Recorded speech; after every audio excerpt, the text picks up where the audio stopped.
So market size doesn't need to be a 4-page business school analysis, though if you've went to business school, feel free to do the analysis.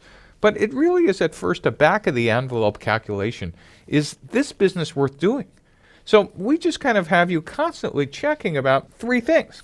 And let's take a look at the JerseySquare team and think about how they approach this.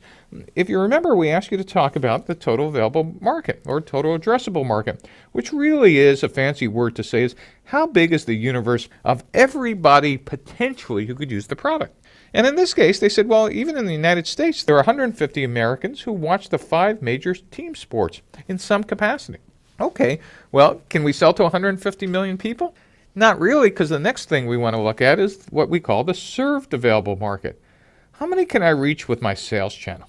So let's see how the JerseySquare team looked at the served available market. They said in the New York metro area, there were 11 million people who watched the 5 major sports teams in some capacity.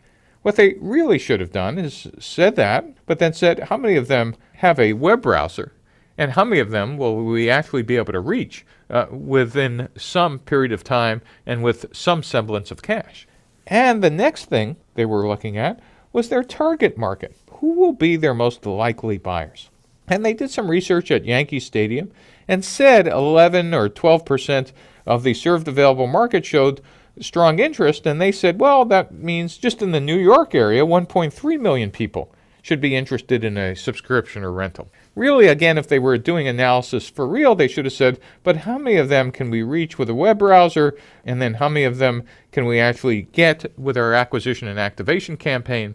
And what falls out of this, if you actually take it to the next level, is what's a reasonable assumption of year 1, 2, and 3 revenue? Just back of the envelope. Okay, so these are the people. Gee, subscription and half pay rental. Let's do some math. Oh, my first year's revenue should be $300 million. Nope, I think I'm being a little too optimistic. At least you'll start with a series of calculations that you could bounce off advisors and friends and co-founders and say, you know, are we even in the ballpark of making an interesting business? One of the things to keep in mind is that no startup has ever exceeded their optimistic estimates of market size. So if your numbers are coming in too low of potential customers, I wouldn't give up. I would just be going back and looking at the customer segments you're targeting and understand whether you want to build a business or have a hobby.